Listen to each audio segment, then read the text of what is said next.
Há um novo tempo do Senhor para nós, um entendimento novo. Teremos dias de festa nessa igreja e o teu coração vai incendiar. Que seja remido o tempo, a techuvá do Eterno sobre cada um. A fagulha que há no coração aqui, Senhor, a tua Torá sobre cada um. Vai, incendeia, traz sonhos, traz visões. Os teus dons manifestem-se de acordo com a tua Torá, conforme aquilo que o Senhor predisse, conforme aquilo que o Senhor decretou. Em nome de Yeshua HaMashiach. Nós queremos, ó Deus, ver um novo tempo sobre a tua igreja, não pautado mais em teologias, invenções, pensamentos filosóficos e humanos. Nós queremos, ó Deus, estar de acordo com a tua Torá, porque o Senhor falou e vai cumprir.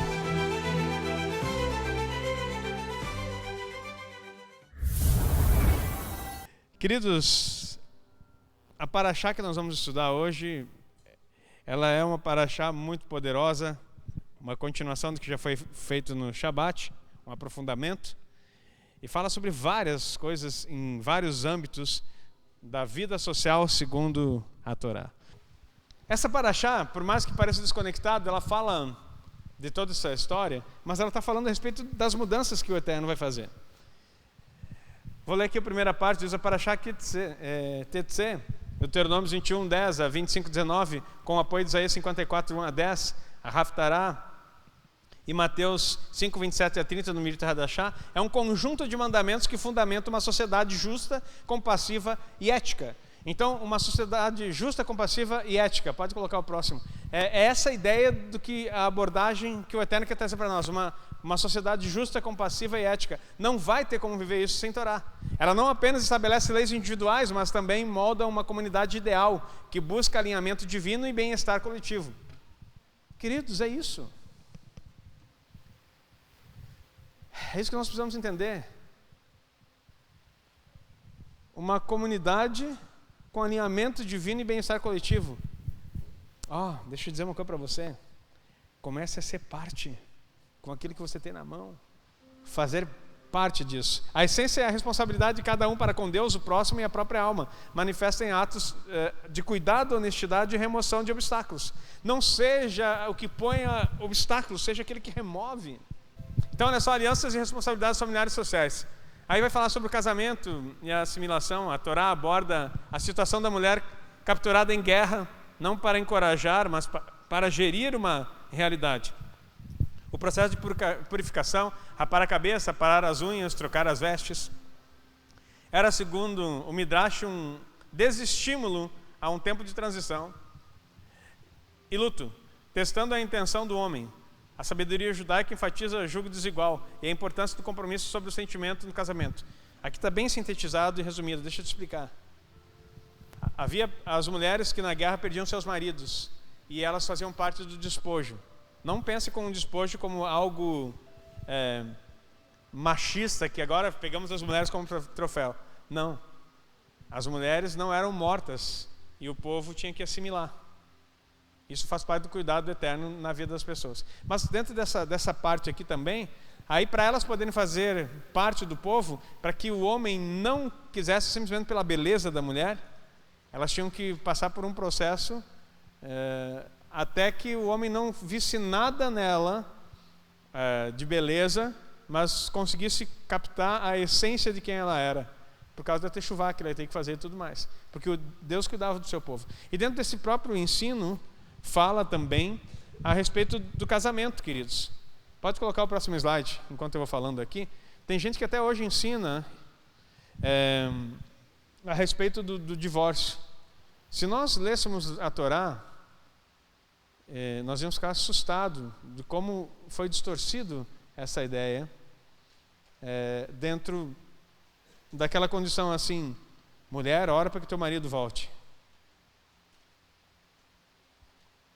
Se o marido deixa a mulher e tem relações com outra pessoa e deseja voltar depois, não pode.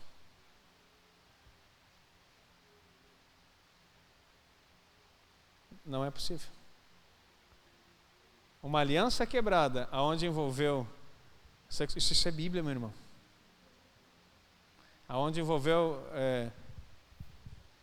uma geração de outra família, mesmo que ele se arrependa depois, ele não pode voltar para a primeira. Se voltar, é tão prejudicial e tão pecado quanto o que já desfez. O divórcio que foi dado não é um incentivo para separar. É uma carta para desligar a pessoa para continuar vivendo em Deus. Tu percebeu que o divórcio foi inventado, foi uma autorização do próprio Deus por causa da dureza do coração humano?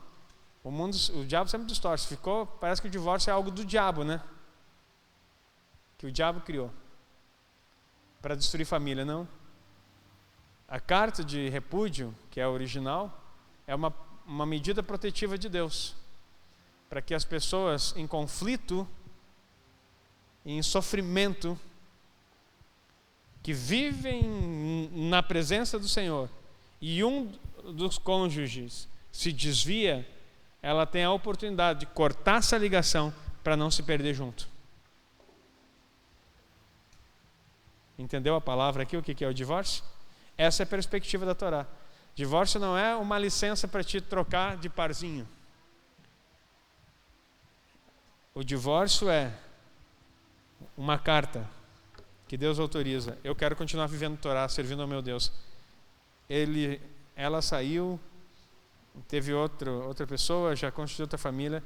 Eu não quero mais ligação nenhuma. Dê a carta para ela.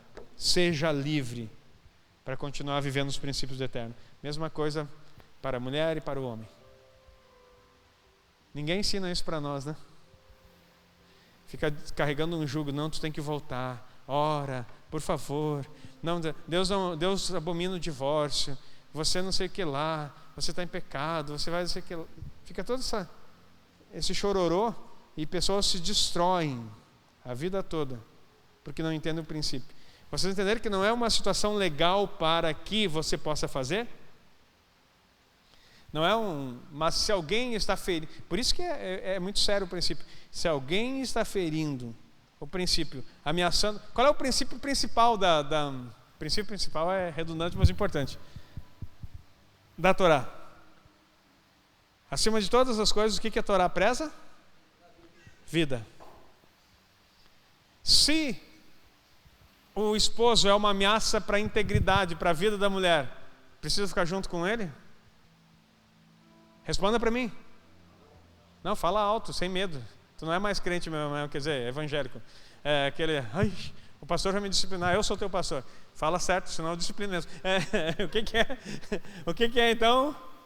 Se a integridade da mulher está correndo risco ali, tanto física quanto da própria vida ou emocional, ela precisa ficar com esse homem? Não. Isso é Bíblia. Deus protege os seus em todos os aspectos. Então, não ensine mais, porque eu já ensinei. Não tente juntar caco dos outros. Tem momentos que um divórcio é uma bênção, meu irmão. Porque se não acontecesse, 2 iam para um buraco. Que bom que o Eterno dá a possibilidade de que algum seja resgatado. Agora, se os 2 são sem vergonha, meu irmão, daí não é conversa de Torá. Está entendendo? Se os 2 são perdidos e nunca viveram, não entendem nada, aí não é conversa de Torá. Aí vocês estão entendendo muito claro o que nós estamos aprendendo aqui hoje. Responsabilidade social também. Um mandamento explícito: não ignorar a dificuldade do próximo. Não finja não ver. A Mishnah estende essa ideia à obrigação ativa de ajudar e proteger o bem-estar da comunidade. Do que é o próximo e do que é ajudar e não fechar os olhos para a necessidade do outro. Ele diz que Deus mexeu muito com ele uma vez que alguém estava vivendo isso, que ele contou para mim. E trazia um pão para ajudar. E daí um dia a pessoa que recebeu disse assim: pastor, você acha que a gente só precisa de comida? Por que vocês sempre trazem comida para nós? Disse assim: mas que necessitado ingrato. Não, é Deus falando através do necessitado. Por isso que nós não fazemos assistencialismo, nós fazemos tzedakah. Tzedakah muda a vida da pessoa por um dia. Não é só comida, meu, não é só pão. É saber que um dia, ore. De repente, já pensou em chegar para um mendigo, alguém na rua, alguém necessitado e dar uma bola de futebol? Quer dizer, é o que falta, né? É o que falta o quê? Ou tu acha que ele não tem uma necessidade de ter uma bola de futebol? Ou dá para ele um papel e uma caneta? Será que esse povo não pensa em algum momento em escrever alguma coisa? Pensar? Ou dar uma revista? Tu está entendendo o que é a questão da necessidade? Porque tu pensa que ele está numa situação precária, ele deixou de ser gente. As mesmas coisas que você gosta e acha importante, o ser humano, independente da condição que ele tem, ele também acha. A subsistência, a comida é um clamor pela sobrevivência. Mas nenhum ser humano foi feito só para sobreviver. Por isso que quando eu faço uma cesta básica, eu tenho como princípio, eu não levo só a cesta básica. Eu vou lá, compro ovos, compro carne, compro iogurte, compro refrigerante, compro alguma coisa a mais, porque eu sei que naquela família, certamente tem crianças que gostam disso. Não, eu já dei farofa, como é que é? Sal, farofa e azeite. Ô meu irmão, vou te dar um rancho no mês assim. Polenta, óleo e sal. Tu vai se ofender? Não. Se tu está num estado de sobrevivência, isso é importante. Tu não morre de fome. Mas agora sim, pergunta para a pessoa, tu quer polenta, óleo? E eu gosto de polenta, meu irmão, e vocês sabem disso. Tu quer uma farinha de milho, você quer o óleo e sal, ou você quer uma costela com arroz e maionese? Queridos, você está entendendo o que é a essência disso? Então a nossa responsabilidade social é muito mais do que suprir uma comida. Pode colocar o próximo slide. Distinção de papel e santidade. A proibição de um homem vestir roupas de mulher e vice-versa. Toevá, abominação. A sabedoria judaica explica que isso visa manter as distinções e limites divinos essenciais para a ordem e a santidade, prevenindo confusão de papéis sociais e rituais que levariam à promiscuidade ou idolatria. Queridos, é tão sério isso, que não existe esse dualismo que o cristianismo inventou, mas Deus trabalha sempre com equidade ou tzedek, né, com justiça. A justiça de Deus é uma balança, a expressão dela. É uma balança que precisa estar em equilíbrio. O julgamento dele se estabelece quando as tuas ações são negativas e pesam. Lembra aquele rei da Babilônia lá em Daniel? Você foi pesado e achado em falta. O que Deus está dizendo, a justiça dele pesa você. Por isso que a palavra honra está falando em peso. Honra quer dizer peso. Quando você está dizendo assim, honrar pai e mãe, é pesar o seu pai e sua mãe, não na balança do peso de quilograma, mas é o nível de ações que pesam se você está honrando ou não. Não é chamar aqui na frente e dizer, eu honro. Não é assim. Isso se chama elogio. O que eu fiz aqui para o irmão, dizendo que eu estou honrando, no vocabulário português, a vida dele, estou elogiando a atitude e a instrumentalidade. É mais gratidão. Eu não sou filho dele. Quem tem que honrar ele é o Leandro, o mais velho, começando pela casa, e os demais filhos.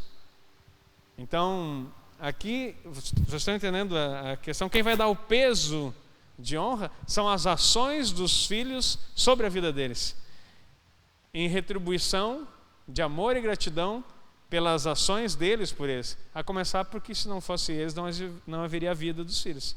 Então olha o nível desse aspecto de honra. Quando não há esse equilíbrio nessa balança, em todo o aspecto da vida, vai romper com a santidade, vai acabar com os limites e vai trazer caos na sociedade. Precisamos viver equilibrados nessas coisas. É saber como que nós agimos em tudo, como que nós tratamos. A santidade, ela também está atrelada às tuas ações que equilibram a vida. A justiça não é simplesmente por aquilo que você diz, por aquilo que você aprende, mas as ações que você pratica. A música que nós cantamos aqui. Minhas mãos para consertar. As mãos estão ligadas à ação. O tefilim, que é aquela caixinha de couro que o judeu coloca na testa e coloca na mão e enrola no braço, coloca na mão direita e enrola, ele está dizendo assim: as minhas ações estão cobertas de Torá, a minha mente está envolvida na Torá. Então aquilo ali, e os tzitzit, que são aqueles fios com o fio azul no talit, são os preceitos. Então eu olho para o tzitzit e eu lembro que eu tenho que cumprir os 613 mandamentos todos os dias. Na hora que eu vou orar, eu vou lembrar que as minhas ações precisam ser ações de Torá. E a minha mente precisa estar estabelecida nela. São lembretes diários para que não venha a falhar.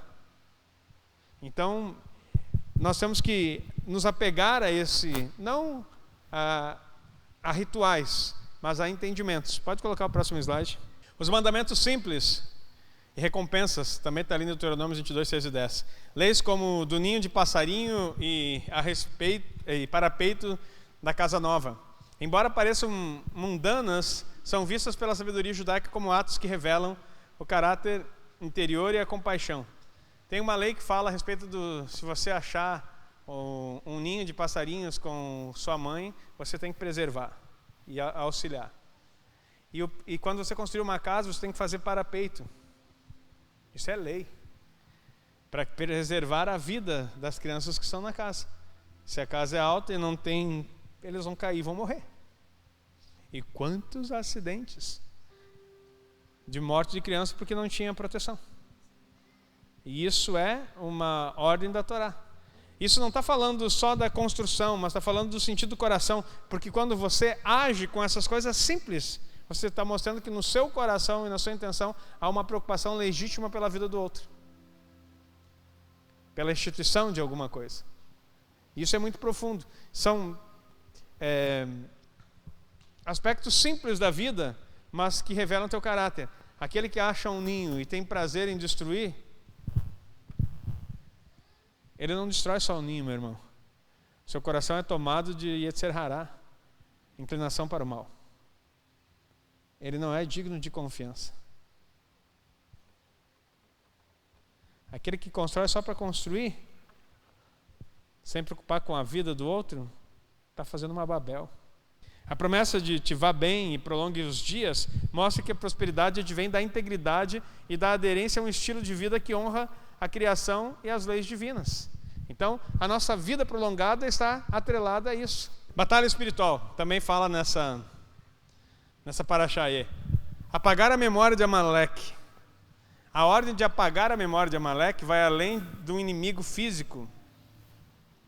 Para a sabedoria judaica, Amaleque representa o arquétipo da frieza, dúvida, cinismo e apatia que desmoralizam a fé.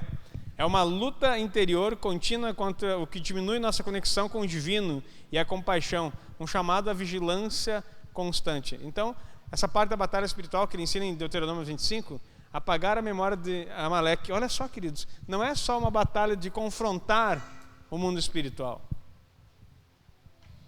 É uma batalha de confrontar você. Quando você lê, e eu estava explicando isso lá em Manaus, quando você lê a parte de Efésios 6, tu imagina errado a situação. A nossa luta não é contra a carne ou sangue. Ele está dizendo que tu não tem que brigar com os teus irmãos. É contra principados e potestades. Eu saio loucão assim. Hoje eu vou derrubar uns tronos, acabar com os principados. Não vai, meu irmão. O que ele está querendo dizer? Não é uma batalha que eu atinjo alguém ou atinjo algo. É uma batalha contra mim mesmo, para que eu não ceda ao que eles me propõem. Eu, se fosse, tu anotava, porque nunca ninguém te falou isso. A batalha espiritual não é a força maligna que te atinge. É você vencendo a tua inclinação para o mal, para ceder às propostas do maligno. Bem diferente. O diabo se lançou essa semana, pastor, e assim, estava furioso, encardido, o maligno, o Satanás, o cramunhão, e cada nome que tu vai dando. E se levantou contra mim. Não. Ele continua no mesmo lugar, fazendo o que sempre faz, porque ele não tem crise.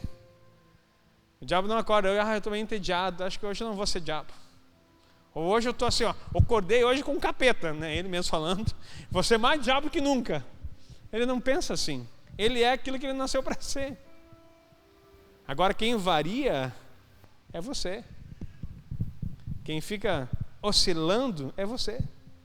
Então não é que o diabo está mais forte hoje, é você que está fraco. Não é que o diabo atacou mais. Não. É que as ciladas que ele propôs, em algum aspecto, você negligenciou. Não é o diabo que está mais forte, é você que negligenciou alguma coisa. É isso que nós precisamos entender aqui. Vencer Amaleque não é sair gritando com Satanás e expulsando o demônio. É não deixar que ele tenha frequência na sua vida, que ele envie espíritos e que tenha legalidades que ele possa te atingir. É bem diferente. Aí como é que você bloqueia com isso? Como que tem uma oração toda manhã. Bênção da cura. Refainu Adonai, vamos ler direto aqui. Cura-nos, eterno, e seremos curados. Salva-nos e seremos salvos. Porque nosso louvor é para ti. Ofereça a cura completa para todos os nossos sofrimentos. Uma declaração diária sobre cura. E tu vai dizer assim, e isso está dentro dos mandamentos, dos 613. Orar pela tua saúde. Se tu não orou, é o anjo que não cuidou ou você que não proferiu? Está entendendo o que é vencer a batalha espiritual, meu irmão? Aí você, mas não é fácil, daí ninguém vai conseguir. Agora pensa num sistema das coisas. Tudo que nós fazemos na nossa empresa tem protocolos, tem coisas organizadas, que se você não cumprir dá errado. Quem mexe com orçamentos e faz todas aquelas coisas. Imagina, esqueci de botar um pedido. Você que trabalha com pedido, esqueci do pedido de um cliente, daí chegou na hora, tu enviou e não foi. Daí o pedido liga e tu vai dizer assim, não, nem me liga, eu só esqueci. Tu pode dizer isso? Pode. Vai vir uma retaliação porque tu esqueceu ou não? Vai. Se no mundo físico acontece assim, meu irmão, por que tu acha que no mundo espiritual Deus tem a obrigação de te blindar porque tu é bonitinho? Se Ele te deu as armas. Então, aí o Paulo explica, tomai toda a armadura de Deus, para que possais resistir. Aí ele está dizendo, lembra, soldado, não sai sem coturno para fazer a marcha. Não vai dar. Não, eu vou lá, mas vou tirar a guarda hoje, mas eu vou de Havaiana e sem fuzil. Vou de bodoque. Sou perigoso. Unção de Davi. Pode colocar o próximo. Em resumo, a Parashá Ketzé nos convoca a construir uma vida, uma comunidade alicerçada na justiça, compaixão e integridade, combatendo a indiferença e fortalecendo os laços da fé e responsabilidades mútuas. Dentro dessa Parashá tem um texto, Isaías 54. Canta alegremente, ó estéril, que não deste a luz, rompe em cântico e exclama com alegria, tu que não tiveste dores de parto, porque mais são os filhos da mulher solitária do que os filhos da casada, diz o Senhor. Se tu está fazendo techuvá, tu entende. Se não entender, eu explico. Amplia o lugar da tua tenda. Estendam-se as cortinas das tuas habitações. Não impeças, alonga as tuas cordas e fixa bem as tuas estacas. Porque transbordarás para a direita, para a esquerda. Lembra da musiquinha? Para a direita, para a esquerda. E a tua descendência possuirá os gentios e fará que sejam habitadas as cidades assoladas. Está ouvindo aqui? E a tua descendência possuirá os gentios e fará que sejam habitadas as cidades. Para quem que está falando isso aqui? Quem é estéril que não deu filhos?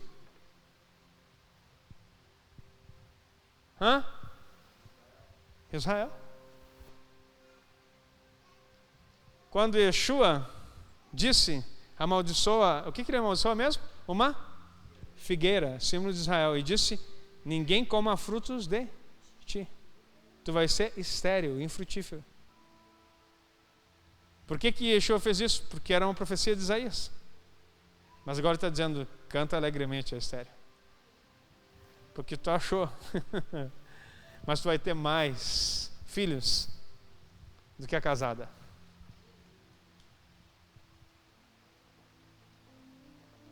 Não quer dizer que ela vai estar fora do casamento, é que ela não casou ainda. Entendeu? Antes que tu crie uma teologia adversa. Então assim, ó, a casada está cheia de filhos, mas tu ainda não casou. Mas não se preocupa, tu vai ter muito filho. Alarga a tua tenda. Amplia o teu espaço. Não, meu Deus. Ai, eu tinha que te pregar só esse versículo aqui. Deixa eu terminar, tá? Na hora de acabar o culto aqui. Porque transbordarás para a direita e para a esquerda, e a tua descendência possuirá os gentios e fará que sejam habitadas as cidades assoladas. Não temas, porque não serás envergonhada, e não te envergonhe, porque não serás humilhada. Antes te esquecerá da vergonha da tua mocidade, e não te lembrarás mais do opróbrio da tua viuvez. Meu Deus, porque o teu Criador é o teu marido. Tu é só filho, tu não é a esposa. Tu é a descendência que os gentios vai fazer parte lá. Porque o Criador é o teu marido, o Senhor dos Exércitos é o seu nome, o Santo de Israel é o teu Redentor, que é chamado o Deus de toda a terra. Porque o Senhor te chamou como a mulher desamparada e triste de espírito, como a mulher da mocidade que fora desprezada, diz o teu Deus. Por um breve momento te deixei, mas com grandes misericórdias te recolherei. Com um pouco de ira escondi a minha face de ti por um momento, mas com benignidade eterna me compadeci de ti, diz o Senhor, o teu Redentor. Ô meu irmão, onde é que estava a igreja que nunca leu isso aqui? No mesmo lugar que eu estava. Porque isso será para mim como as águas de Noé. Pois jurei que as águas de Noé não passariam mais sobre a terra. Assim jurei que não me irarei mais contra ti, nem te repreenderei. Porque os montes se retirarão, os outeiros serão abalados. Porém a minha benignidade não se apartará de ti, e a aliança da minha paz não mudará, diz o Senhor, que se compadece de ti. Aí depois de falar sobre a Nova Jerusalém, não, vamos continuar. Tu, oprimida, arrojada com tormenta e desconsolada, eis que eu assentarei as tuas pedras com todo o ornamento e te fundarei sobre as safiras. Está lá em Apocalipse. 70% do Apocalipse é Torá e é Taná, o Antigo Testamento. E farei os teus vitrais de rubis, as tuas portas de carbúnculos, e todos os teus termos de pedras aprazíveis. E todos os teus filhos serão ensinados do Senhor, e a paz dos teus filhos será abundante. Com justiça serás estabelecida, estarás longe da opressão, porque já não temerás, e também do terror, porque não chegará a ti. Eis que seguramente poderão vir e juntar-se contra ti, mas não será por mim. Quem se ajuntar contra ti cairá por causa de ti. Eis que eu criei o ferreiro, que assopra as brasas no fogo e que produz a ferramenta para a sua obra. Também criei o assolador para destruir. Toda a ferramenta preparada contra ti não prosperará. E toda a língua que se levantar contra ti em juízo, tu a condenarás. Esta é a herança dos servos do Senhor, e a sua justiça que de mim procede, diz o Senhor. Aplauda o Senhor por essa palavra. Nós somos participantes dessa justiça por causa de Israel. Nós acessamos os tribunais por causa de Israel. Por causa que o Eterno prometeu a fidelidade a esse povo. e nos enxertou nesse povo. Nós temos o que temos, somos o que somos, e chegaremos aonde o Senhor determinou que chegaremos. Nós vamos tomar posse dos lugares, por causa da bênção que o Senhor colocou, desde que não negligenciamos todos os seus ensinamentos e tudo aquilo que Ele tem nos dado. Queridos, eu quero orar por você e concluir essa palavra dizendo que você precisa fazer parte do corpo do Mashiach, o corpo de Cristo, em ação, mas também fazer parte do corpo dele em atitudes de Torá. Não fique esperando as coisas acontecer, faça elas acontecerem, porque aquilo que o Eterno já escreveu está dado para que você pratique e viva. Olhe as mínimas coisas e não queira fazer grandes coisas. Comece pelas coisas pequenas. Comece fazendo aquilo que Ele tem para você, no mais simples, mas seja fiel no pouco, até que no muito sejamos colocados. Essa palavra de hoje nos mostra que nós vamos trazer justiça de Deus numa sociedade, por mais que pareça difícil. Não estou falando de mudar o Brasil, nem mudar Giruá, mas se nós mudarmos a nossa comunidade, o Eterno acende uma luz que vai brilhando até ser dia claro. Pai, em nome de Yeshua, é isso que nós queremos ser, o reflexo do Mashiach nessa terra. Ele como luz do mundo e nós como luz do mundo pela sua palavra. Nós queremos, ó Deus, avançar de tal forma que a nossa vida de Torá, as nossas boas obras iluminem aqueles que nos cercam e que eles possam glorificar ao Pai pelas nossas vidas.